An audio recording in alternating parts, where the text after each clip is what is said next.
आज के इस वीडियो में हम बात करेंगे सेट एंड और उसके टाइप्स के बारे में। तो हमारा टॉपिक है सेट्स एंड इट्स टाइप्स। ठीक है, इसके बारे में आज हम डिस्कस करेंगे। तो सबसे पहले हमें जानना होगा कि सेट क्या होता है।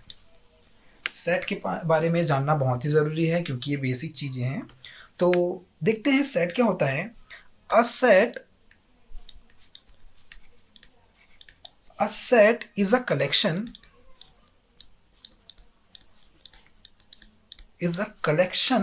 of well defined distinct object ये सेट होता है। देखो यहाँ क्या कहा गया, सेट इज कलेक्शन। यहाँ एक वर्ड यूज हो रहा है कलेक्शन। कलेक्शन का मतलब क्या होता है, यहाँ कुछ कुछ वर्ड्स आपको दिखाई दे रहे हैं। देखिए ये एक आपको वर्ड दिख रहा है कलेक्शन, और एक वर्ड आपको दिख रहा है यहाँ पर डिस्टिंक्ट एंड वेल डिफाइंड। ये वर्ड्स आपको दिख रहे हैं। ये वर्ड को आपको जानना बहुत ही ज़रूरी है। ठीक है, तो इस वर्ड का मीनिंग क्या होगा, चलिए आइए देखते हैं। तो कलेक्शन मीन्स क्या होगा, बहुत सारे डाटा, बहुत सारे ऑब्जेक्ट को एक ही जगह हम इकट्ठा करते हैं।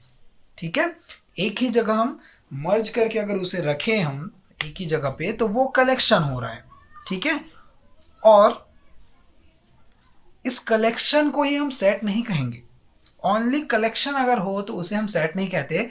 इसके सेट होने के लिए वेल डिफाइंड होना बहुत ही ज़रूरी है। It means collection and well defined दोनों को अगर हम एक साथ कहें तो उसे हम सेट कहते हैं। ठीक है, और एक वर्ड है डिस्टिंक्ट। जब भी हम सेट की बात करेंगे तो डिस्टिंक्ट एलिमेंट तो उसमें रहेंगे ही, सेम एलिमेंट्स को बार बार हम रिपीट नहीं करते। ठीक है, इसलिए डिस्टिंक्ट ऑब्जेक्ट कहा गया है। अब आपको एक कंफ्यूजन हो रहा होगा, बहुत ही ज़्यादा कंफ्यूजन हो रहा होगा, वेल डिफाइन है कि है क्या। अभी उसके बारे में हम बात कर लेते हैं। ठीक है, वेल डिफाइन, तो इसमें हम लिखते हैं बाय वेल डिफाइन। नोट एक लिख लेते हैं, यहां पर एक नोट मैं लिख रहा हूं, नोट। ठीक है, by well define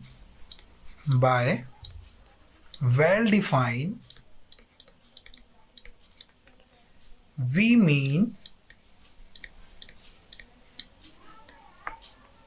mean no confusion.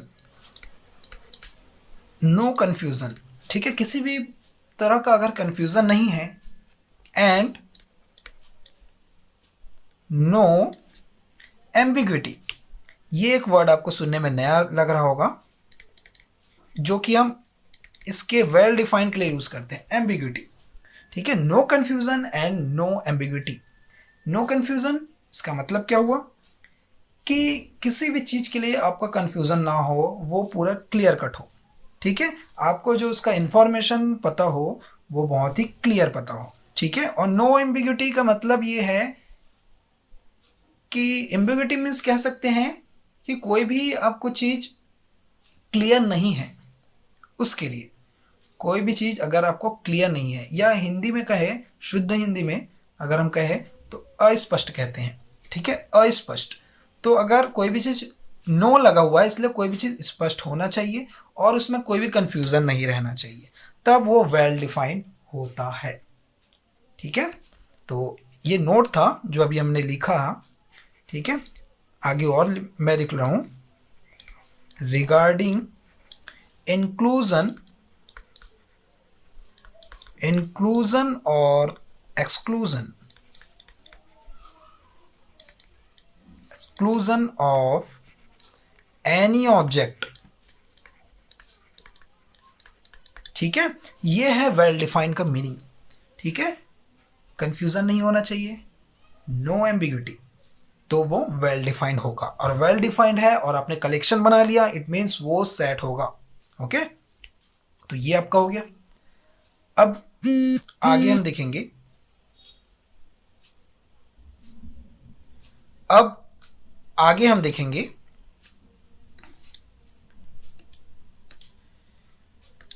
देखिए, ठीक है, इसके आगे कुछ एग्जाम्पल्स हैं। इसके एग्जाम्पल्स मैं लिख रहा हूं, जैसे कि set of cities, set of cities, ये कह सकते हैं सेट है। ठीक है, सिटीज के बारे में हमको पता है कौन कौन से सिटीज हैं, आपको पूछा जाए तो आप सिटीज के नाम बता सकते हैं, इट मीन्स वो आप सेट होंगे। ठीक है, ये हो गया। उसके बाद सेकेंड एग्जाम्पल दूं, अगर सेट ऑफ कंट्रीज भी हो सकता है, सेट ऑफ कंट्री, इसको भी आप बता सकते हैं कि कौन कौन से कंट्रीज हैं। ठीक है, थर्ड वॉवेल का अगर सेट बना दे, वॉवेल आपको पता होगा AEIOU, बचपन में आपने बहुत पढ़ा होगा इंग्लिश में, वॉवेल कॉन्सोनेंट। तो वॉवेल का एक ग्रुप अगर बना दे, एक कलेक्शन अगर बना दे जो कि वेल डिफाइंड है। वॉवेल आपको पता है 5 ही वॉवेल होते हैं, ओनली 5 वॉवेल्स होते हैं, उसके अलावा और वॉवेल्स नहीं होते। इट मीन्स ये आपका वेल डिफाइंड है, तो ये सेट होगा। ठीक है, अगर मैं लिख दूं यहां पर फेवरेट बुक्स, फेवरेट बुक्स, तो ये क्या वेल डिफाइंड हो सकते हैं? अगर मैं आपको पूछूं, बहुत सारे लोग अगर खड़े हुए हैं, मैं पूछूं फेवरेट बुक्स कौन से हैं, तो ऐसा तो नहीं होगा कि सारे के एक ही फेवरेट हो, या हो भी सकता है किसी कंडीशन में सारे के फेवरेट हो, लेकिन कुछ और भी चीजें हैं जो कि सबकी एक जैसे फेवरेट नहीं होते। इट मीन्स सबके लिए अलग अलग अप्लाई हो रहे हैं। इट मीन्स वहाँ एक कन्फ्यूज़न है कि सबके लिए एक ही चीज़ है कि नहीं। ठीक है, तो जहाँ कन्फ्यूज़न पैदा हुआ या एम्बिग्यूटी हुई, तो वहाँ पर जो है आपका सेट नहीं होगा। इट मीन्स ये जो है आपका सेट नहीं होगा। ठीक है, नॉट अ सेट। क्लियर हुई बात? ठीक है, ये आपको सेट का डेफिनेशन जो है ये अब अच्छी तरह से क्लियर हो गया होगा। ठीक है, अब इसके नोटेशंस देख लेते हैं, एलिमेंट्स क्या क्या होते हैं इसके वो देख लेते हैं हम। ठीक है, अगर कुछ डाउट्स होते हैं तो आप कमेंट बॉक्स में हमें डाउट, जो भी आपको डाउट होगा वो आप लिख सकते हैं। ठीक है, इसके बाद देखते हैं आगे, if A is a set and X is an object। अभी एलिमेंट के बारे में कोई पता नहीं है हमको कि क्या एलिमेंट है कि क्या है। ठीक है, तो हम बस लिखे जा रहे हैं यहाँ पर कि A is a set and X is an object, any object। ठीक है, ऑब्जेक्ट कलेक्टेड इन A, कोई X ऑब्जेक्ट है जो कि A में कलेक्टेड है, then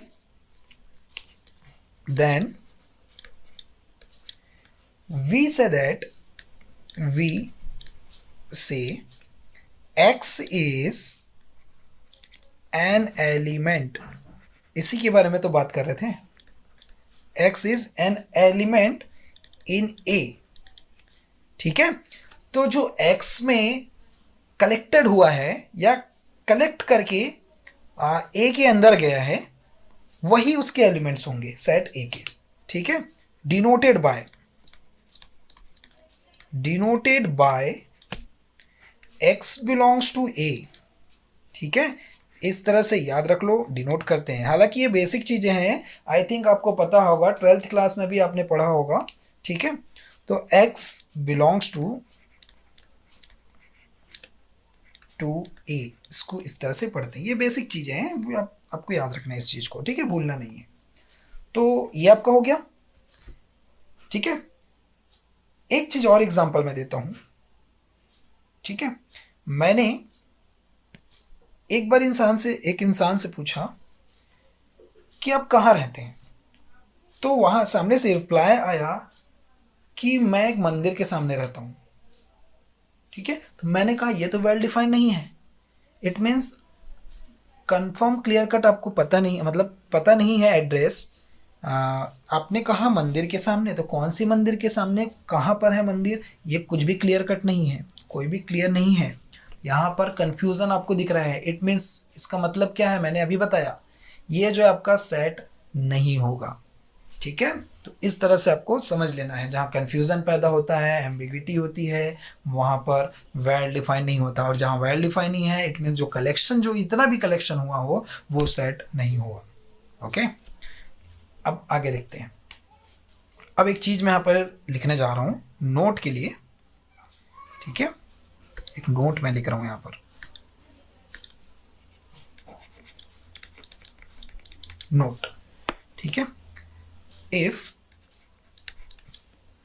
x is an object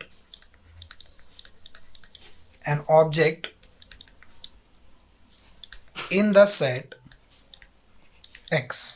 ठीक है, x में कोई ऑब्जेक्ट, हमने कैपिटल x में हमने स्मॉल x एक ऑब्जेक्ट लिया। ठीक है, ये सेट है, ये उसका एलिमेंट होगा। ठीक है, we write x belongs to x। Okay, क्योंकि एलिमेंट है तो बिलोंग करेगा। And for any set capital X, set X does not belongs to set X। It means कोई भी अगर सेट है आपके पास तो वो अपने ही सेट में बिलोंग नहीं करता। ये आप बात अच्छे से ध्यान में रख लीजिए। ठीक है, that is no set belongs to itself. Clear, कोई भी सेट अपने आप में बिलोंग नहीं करेगा। ओके, देखो ये कैसे हुआ, कुछ लॉजिक मैं बता रहा हूं। ठीक है, एक यहाँ पर मैंने एक कंटेनर यहाँ पर ड्रॉ कर दिया, कुछ इस तरह से, जैसा भी हो, थोड़ा सा बिगड़ गया। यहाँ पर एक कंटेनर मैं यहाँ ड्रॉ कर रहा हूँ। अब ये कंटेनर में बहुत सारे इसमें ऑब्जेक्ट होंगे, कुछ भी चीज़ें हो सकती हैं। ठीक है, अब ये बताइए इसी कंटेनर को इसी के अंदर कैसे डाल सकते हैं, नहीं डाल सकते। ठीक है, तो इस कंटेनर को, क्योंकि ये कंटेनर ये खुद के अंदर नहीं जा सकता, उसी तरह से कुछ लॉजिक है कि खुद जो सेट है वो खुद में ही बिलोंग नहीं करेगा। ठीक है, इसके लिए तो कोई और एक कंटेनर चाहिए, इससे बड़ा कंटेनर चाहिए। ठीक है, जो इसके अंदर इसको रख ले, इस तरह से। आ रही बात समझ में? ठीक है, ये आपको क्लियर हुआ? ये लॉजिक इसमें लेके चल सकते हैं हम। ठीक है, हालांकि ये कंफर्म इसमें बताया नहीं गया है कि ऐसा क्यों होता है। ठीक है, और ये जो मैंने लिखा है, जो अभी आपको सामने दिखाई दे रहा है, वो एक चीज जिसे हम कहते हैं रसल पैराडॉक्स। रसल्स पैराडॉक्स, इसे हम रसल पैराडॉक्स कहते हैं, रसल्स पैराडॉक्स। ओके, ये आप याद रखेंगे। अब आगे बढ़ेंगे फिर। ठीक है, चलिए अब आगे हमको क्या देखना है। ये सेट हो गया, आपको क्लियर हो गया कि सेट आखिर होता क्या है, ये क्लियर हो गया, तो हम आगे की तरफ बढ़ते हैं। ठीक है, अब इसी का कुछ फॉर्म देख लेते हैं हम, सेट बिल्डर फॉर्म है वो फॉर्म हम देख लेते हैं। ठीक है, कि सेट जो है वो कैसे बना हुआ है, कैसे रिप्रेजेंट कर देते हैं उसको। ठीक है, तो नोटेशन कह सकते हैं, नोटेशन और वे ऑफ राइटिंग सेट, कैसे हम सेट को लिखते हैं। ठीक है, कैसे सेट को लिखा जाता है ये हम देखते हैं। चलो ठीक है, तो इसे हम कह सकते हैं सेट बिल्डर फॉर्म भी कह सकते हैं। ठीक है, मैं यहाँ साइड में लिख देता हूँ सेट बिल्डर, ये हो गया सेट बिल्डर। ओके, तो जैसे मैंने लिखा यहाँ पर a इज इक्वल्स टू, यहाँ पर होता है आपका type of object, type of object. ठीक है, कौन सा टाइप के ऑब्जेक्ट है उसको हम पहले लिखते हैं, फिर such that rule for object या collection, rule for collection, rule for collection यानी कि जो भी ऑब्जेक्ट आपने लिया है और उस ऑब्जेक्ट पे या कलेक्शन पे कौन सा रूल लग रहा है, इस तरह से हम सेट को रिप्रेजेंट करते हैं। ठीक है, फॉर एग्जाम्पल एक एग्जाम्पल है, सपोज आपको पता होगा ये आपका natural set of natural number जो है क्या होता है, 1 2 3 4, ये सारे सेट ऑफ नेचुरल नंबर्स होते हैं, ये आपको पता है, आप बचपन से पढ़ते आ रहे हैं। ठीक है, तो इसको देखिए इज इक्वल्स टू कैसे नोटेट करेंगे, जैसे मैंने लिखा यहाँ पर x, ठीक है, सच दैट, अब ये x क्या हो गया, ऑब्जेक्ट हो गया। अब इसमें रूल क्या लगाएं कि इसके कलेक्शन में क्या रूल होगा, तो रूल ये होगा कि x belongs to capital N। समझ आई बात, यानी कि x जो ऑब्जेक्ट है वो ऑब्जेक्ट किस तरह का है, वो नेचुरल नंबर के अंदर आता है, तो वो सेट ऑफ नेचुरल नंबर बन जाएगा, इसे हम सेट कहते हैं। ठीक है, ये आपको अच्छे से क्लियर हो गया। ठीक है, अब आगे की तरफ बढ़ेंगे।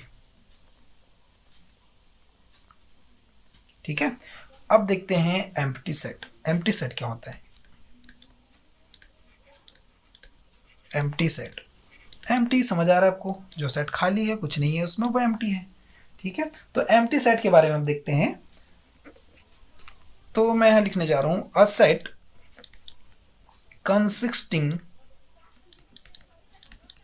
consisting of no any element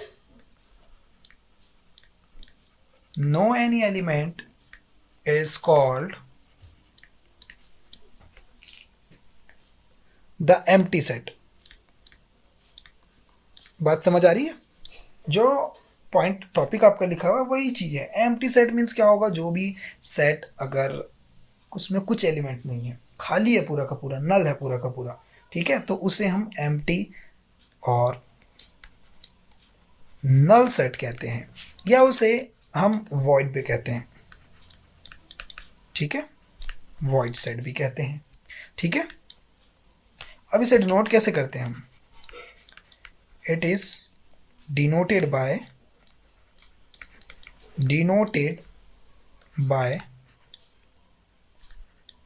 5 और curly brackets, open and close बस करना है आपको, कुछ अंदर नहीं लिखना है, खाली रखना है, तभी तो एम्प्टी होगा। ठीक है, एम्प्टी सेट, ये हुआ एम्प्टी सेट। अब बात करें अगर एम्प्टी सेट की, तो इज, एक मिनट, इज एम्प्टी सेट, या सेट ना लिखे, कलेक्शन लिखे, एम्प्टी कलेक्शन, इसको इरेज ही कर देते हैं। एम्प्टी कलेक्शन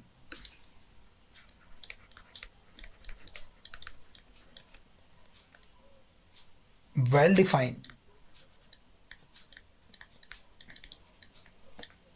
क्या एम्प्टी कलेक्शन वेल डिफाइन होंगे, क्या हो सकते हैं एम्प्टी कलेक्शन वेल डिफाइन, ये हमको देखना है। ठीक है, बता सकते हैं क्यों, कैसे।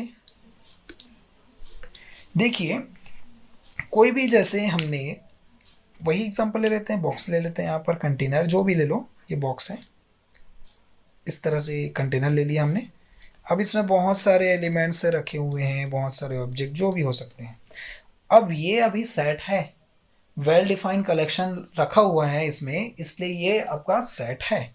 ठीक है, और इस सेट में से इन सारे एलिमेंट्स को बाहर की तरफ निकाल दिए, सारे एलिमेंट्स को बाहर कर दिए। ठीक है, तो सारे एलिमेंट्स बाहर हो गए हैं, लेकिन वो सेट तो है, सेट वो है, लेकिन नल है, नल सेट है, खाली सेट है, इसलिए एलिमेंट बाहर निकलने के बाद भी वो क्या होता है, empty collection means empty set होता है और वेल डिफाइंड होते हैं। ठीक है, बात आ रही है समझ में। ठीक है, तो क्या लिखेंगे, एम्प्टी सेट या empty collection is well defined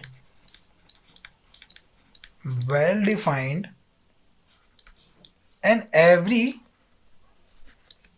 object every object has to be excluded। ठीक है, यानी कि यहां से ऑब्जेक्ट को निकाला गया है तो भी ये कलेक्शन क्या होगा, वेल डिफाइंड होगा। ठीक है, तो इसे ही हम एम्प्टी सेट कहते हैं। ठीक है, क्लियर हुई बात। अब आगे बढ़ते हैं, अब जाते हैं सबसेट की तरफ। सबसेट क्या होता है आखिर में, ये हमको देखना है। ठीक है, तो चलिए सबसेट। अब भैया ये सबसेट क्या होता है। सबसेट देखो, if every element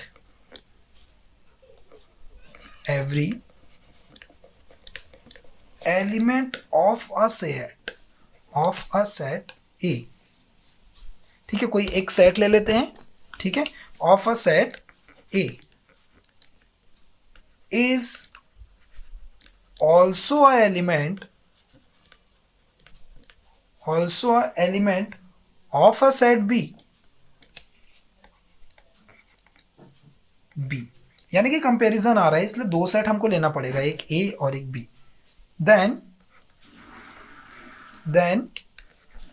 A is called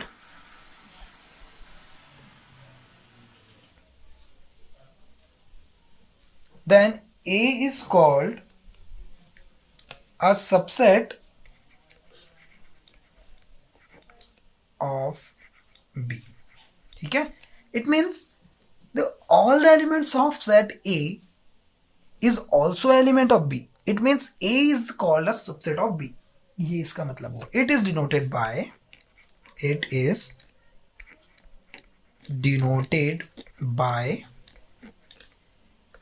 A is a subset of B, ऐसा हम डिनोट करते हैं।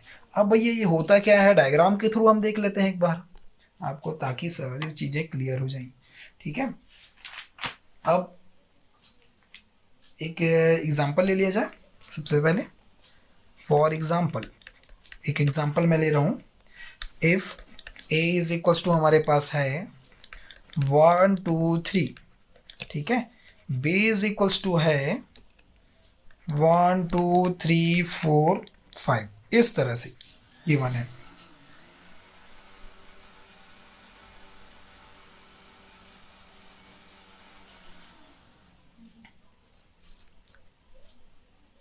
Then A is a subset of B, ये आपका होता है। अब भैया थोड़ा सा इसमें डायग्राम हम देख लेते हैं। ठीक है, तो डायग्राम के थ्रू कैसा होगा, मैंने एक सेट यहां पर बनाया A, एक सेट यहाँ मैं बना देता हूँ। चलो ये A सेट है आपका, ये सेट A है, इसमें कुछ एलिमेंट्स हैं 1 2 3। ठीक है, एक और सेट मैं यहाँ ड्रॉ कर लेता हूँ, एक थोड़ा सा इससे बड़ा सेट ड्रॉ कर लेते हैं। ये आपका B सेट जिसमें कि है 1 2 3 4 5, इस तरह से। ठीक है, तो ये जो है एक, इसमें हमको डिफाइन करना है सबसेट। तो सबसेट कैसे होगा, देखते हैं कैसे होगा। ठीक है, अब A में कितने एलिमेंट्स थे, 1 2 3, 3 एलिमेंट्स थे 1 2 3, और B में कितने थे 1 2 3 4 5। इट मीन्स देखो ये आपका सेट B है और ये वाला जो आपका सेट है छोटा वाला, ठीक है, इसका छोटा भाई जो है वो A है। ठीक है, तो इसमें जितने एलिमेंट्स है 1 2 3, ठीक है, और वही एलिमेंट क्या है आपके B सेट में भी है, यानी कि 1 2 3 4 5 ये सारे B में है, और 1 2 3 भी B के अंदर आ रहे हैं, यानी कि 1 2 3 जो कि A सेट था। Means all the elements of A set A is also a element of B। ठीक है, it means A is a subset of B। ठीक है, इसको हम क्या लिखते हैं, इसका मतलब हम इसको लिखते हैं A is a subset of B, इस तरह से हम इसको लिखते हैं। ओके, अब आगे इसकी बात करते हैं हम नेक्स्ट, या कुछ और चीजें मैं इसमें लिखा रहा हूं, कुछ आपको ध्यान रखने वाली बात है, आपको इसको ध्यान रखना पड़ेगा। तो देखते हैं इसमें सबसेट के लिए, अभी सबसेट से छुटकारा नहीं मिला है, अभी सबसेट की ही बात कर रहे हैं। ठीक है, मैं लिख रहा हूं यहां पर let A and B are sets. ठीक है, and x belongs to a, this implies x belongs to b। ठीक है, a में बिलोंग करे तो b में भी बिलोंग करेगा, ये बोल रहा है। ठीक है, then we say that A is a subset of B। पता है ना आपको, सबसेट ऑफ B, ये चीज तो आपको पता होगा। क्यों पता होगा? क्योंकि मैंने क्या लिखा, अगर x A में बिलोंग कर रहा है तो B में भी बिलोंग कर रहा है। इसका मतलब क्या है? इसका मतलब क्या है कि सबसेट है, A is a subset of B। अभी मैंने आपके डायग्राम के थ्रू आपको एक्सप्लेन किया था। ठीक है, डिनोटेड बाय, वही चीज मैं लिख रहा हूं, डिनोटेड बाय। ठीक है, अच्छा, ये मेरा बताने का एम ये है कि लिखने का तरीका मैं आपको बताना चाह रहा हूँ। ठीक है, इसलिए मैं लिख रहा हूँ। आप सोच रहे होंगे तो यही चीज़ तो बताए हैं और क्यों लिखा जा रहा है, लिखने का तरीका भी थोड़ा सा मैं बता रहा हूँ। एक्स देखो यहाँ पर ये हो गया, चलो ये पार्ट को बाद में करेंगे, एक पार्ट और बता रहा हूँ यहाँ पर मैं। ठीक है, अब यहाँ पर देखो एंड, अब इसी को और किस तरीके से हम लिख सकते हैं, देखो there does not exist x belongs to A such that x does not belongs to B। इसका मतलब क्या है? ये जो मैं लिखा हूं इसका मतलब क्या हो सकता है, A में कोई ऐसा एलिमेंट नहीं है जो कि B में नहीं है। इसका मतलब बात आपको समझ आई ना? एक बार फिर से रिपीट कर रहा हूं, A में कोई ऐसा एलिमेंट नहीं है जो कि B में नहीं है। ठीक है, इसका मतलब वही है जो यहां पर था, जो A में एलिमेंट है वो B में भी है, या हम कह सकते हैं A में कोई ऐसा एलिमेंट नहीं है जो B में नहीं है। ठीक है, ये आपके लिखने का तरीका है, तो आपको लिखने का तरीका भी आना चाहिए। दो तीन तरह से आपको लिखने का तरीका भी आना चाहिए, ताकि आपके पास जब क्वेश्चन आए, क्वेश्चन जो है एक ही फॉर्म में नहीं आ सकता।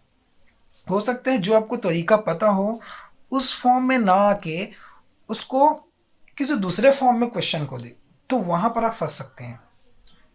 तो आपको यह ध्यान रखना है कि एक ही चीज को हम किस किस तरह का किस किस तरीके से हम लिख सकते हैं। ठीक है, तो ये आपको मैं बताना चाह रहा था, इसलिए मैं ये सारी चीजें आपके सामने लिखा। ठीक है, ऑफ बी ये हो गया, वही चीज है, सेम चीज मैंने बताई। अब आगे देखते हैं, और x belongs to a, this implies x belongs to a।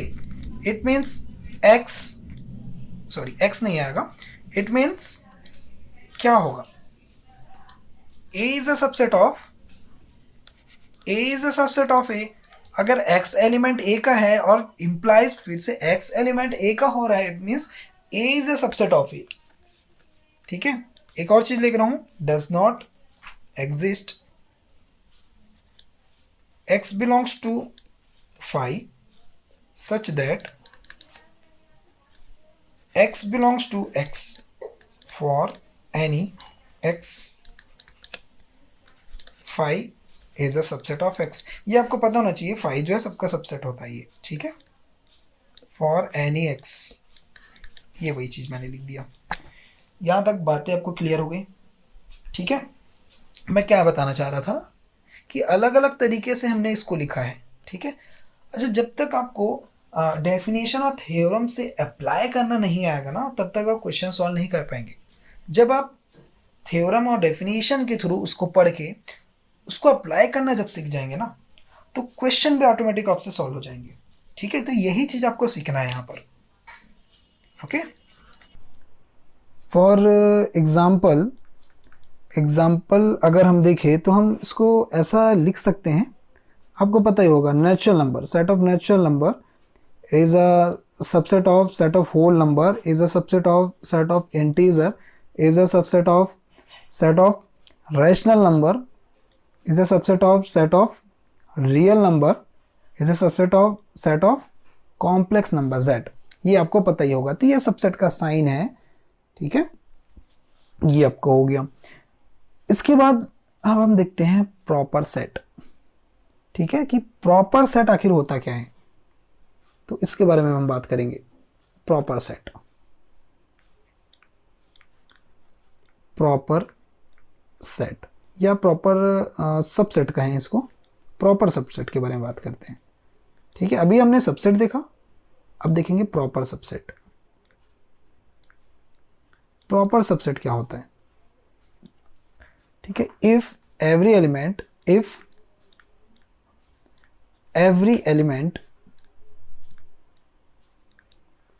of the set A is an element of the set B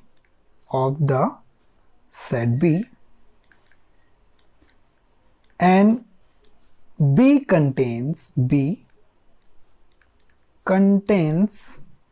at least one element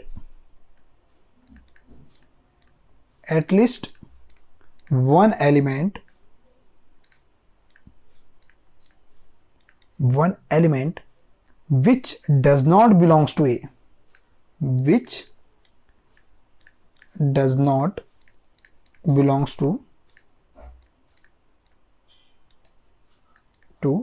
A। ठीक है, कुछ ऐसा एक एलिमेंट होगा जो बी में बिलोंग नहीं कर रहा है, इस तरह से कुछ, यानी कि इक्वल नहीं होना चाहिए। ठीक है, दैट इज, इसका मतलब क्या है? That is if A is a proper subset of B होता है and A does not is equal to B। एक वही फर्क है यहाँ पर जो सबसेट में हमने देखा था। सबसेट में क्या होता है, A के सारे एलिमेंट्स B में होते हैं, या कभी ऐसा भी हो सकता है A के जितने एलिमेंट्स है B के भी उतने ही एलिमेंट्स हैं, सेम एलिमेंट्स, ऐसा भी कभी हो सकता है। लेकिन प्रॉपर सबसेट की बात यह है कि इक्वल नहीं होंगे, यानी कि A is a subset of B है तो A के जो एलिमेंट्स है B से कम ही रहेंगे, कभी इक्वल नहीं होंगे, इसलिए नॉट इक्वल टू B है। तो इस यही फर्क है सबसेट और प्रॉपर सबसेट में। ठीक है, देन वी कैन से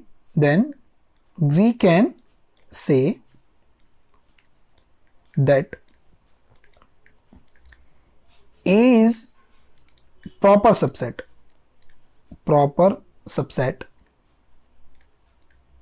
of B। ठीक है, तो ये है इसमें फर्क है जो आपने अभी देखा। ठीक है, इट इज डिनोटेड बाय, आपको पता है, इट इज, अभी हमने लिखा, it is denoted by A is a proper subset of B, इस तरह से इसको डिनोट कर देते हैं। ठीक है, एग्जाम्पल बताने की जरूरत नहीं है आई थिंक, क्योंकि ये आपको पता चल गया सबसेट का जैसा था वैसे ही एग्जाम्पल इसमें भी आने वाला है, बस A के एलिमेंट्स को B के एलिमेंट से कम लेना है। ठीक है, अब इक्वालिटी ऑफ सेट हम देखते हैं। इक्वालिटी ऑफ सेट क्या होता है?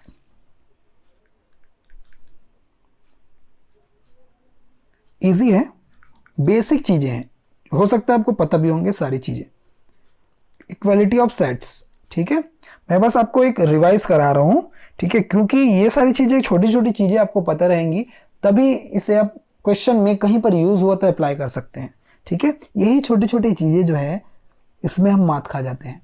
ठीक है, कई बार हमको इतने ओवर कॉन्फिडेंट हो जाते हैं कि छोटी छोटी चीजें हमको तो पता है ये सोच के उसी चीज में हम फंस जाते हैं। ठीक है, इसलिए कोई भी चीजों को नेग्लेक्ट नहीं करना चाहिए।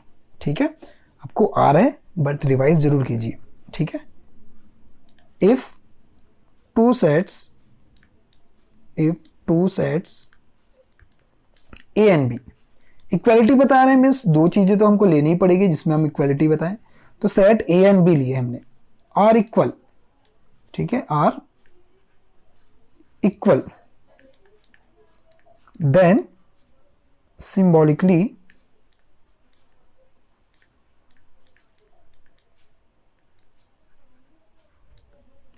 it is written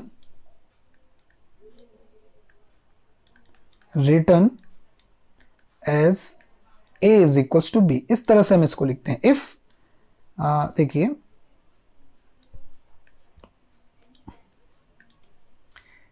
if A is a proper subset of B and B is a proper subset of A, तो क्या होगा, both implies A is equals to B, ये चीज होती है, यही चीज मैं आपको बता रहा था, ठीक है। ये इसको आप ध्यान में रखेंगे, ठीक है। For all x belongs to A and x belongs to B, ये चीज है, ठीक है। तो ये इक्वालिटी ऑफ सेट है, इसको आप याद रखेंगे। अब नेक्स्ट देखते हैं हम यूनिवर्सल सेट क्या होता है। बता सकते हैं, यूनिवर्स तो आपको पता होगा जिसमें सारी चीजें आ जाती है, तो सेट भी कुछ उसी तरह से, यूनिवर्सल सेट भी उसी तरह से है जिसमें सारे सेट्स आ जाते हैं, यही चीज हम देखेंगे, यूनिवर्सल सेट। यूनिवर्सल सेट, ठीक है, ये है। तो क्या होता है universal set? We consider all the sets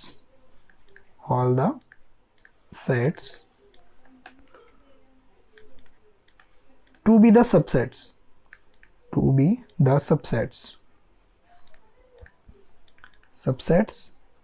of a given fixed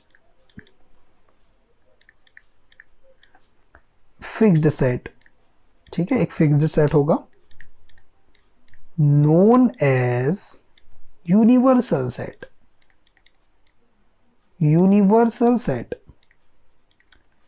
और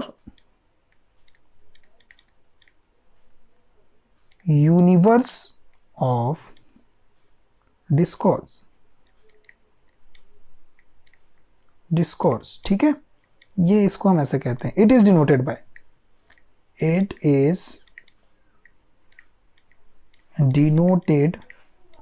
by कैपिटल U और कैपिटल X। कभी कैपिटल X से भी डिनोट करते हैं, कभी कैपिटल U से डिनोट करते हैं।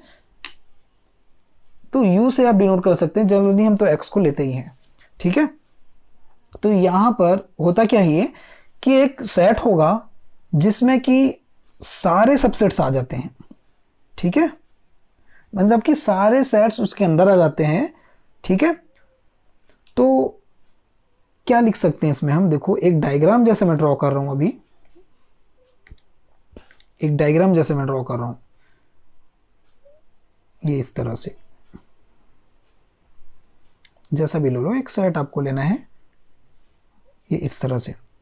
अब इसके अंदर बहुत सारे सेट्स हैं, ठीक है, इसके अंदर बहुत सारे सेट्स हैं, ये बहुत सारे इसके अंदर अगर सेट हैं, ठीक है, कैसा भी सेट हो सकते हैं, बहुत सारे इसके अंदर सेट हैं, ठीक है। सपोज ये ए सेट है, ये बी है, ये सी है, डी है, ये ई है, एफ जी एच आई जे के एल एम, इस तरह से बहुत सारे सेट्स इसमें हैं।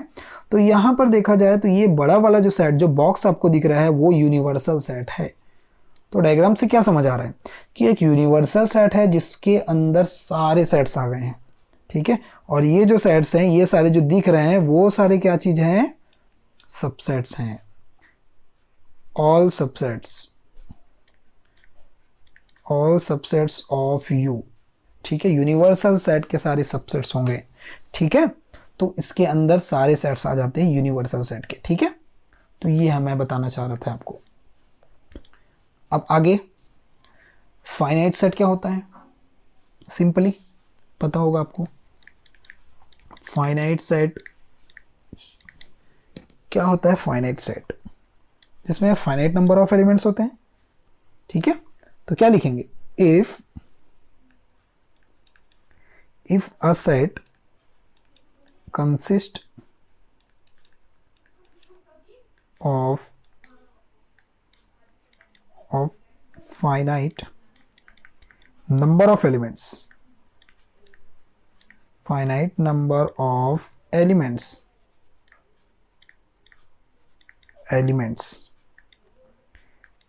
it is called a finite set, ठीक है।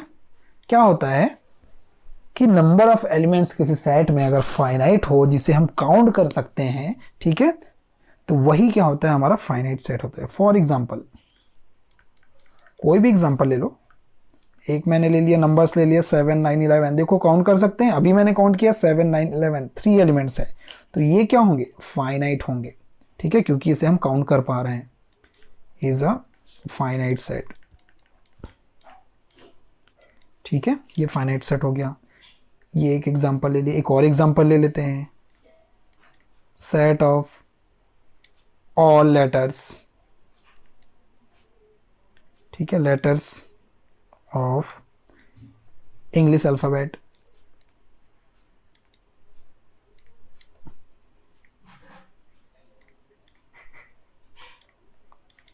इंग्लिश अल्फाबेट, ठीक है, ये भी क्या होगा आपका, फाइनाइट सेट होगा। क्यों होगा, इज फाइनाइट, क्योंकि कितने लेटर्स होते हैं, सिंस इट हैज 26 लेटर्स या एलिमेंट्स, ठीक है, टोटल 26 एलिमेंट्स होते हैं, इसलिए ये क्या होगा आपका, फाइनाइट सेट होगा। इसके बाद फाइनाइट के बाद आते हैं इनफाइनाइट सेट में। इनफाइनाइट सेट क्या होता है, इनफाइनाइट सेट, ठीक है, इनफाइनाइट सेट। अब ये इनफाइनाइट सेट क्या होगा, जिसमें इनफाइनाइट नंबर ऑफ एलिमेंट्स होंगे। If a set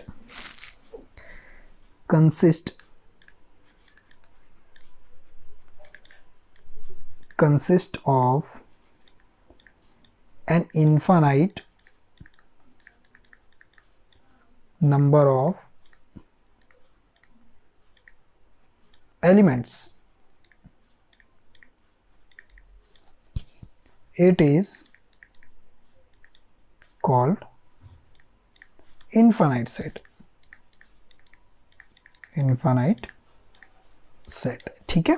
for example, मैं इसमें अगर एग्जाम्पल लूं, इनफाइनाइट नंबर ऑफ एलिमेंट्स होंगे, सेट ऑफ ऑल द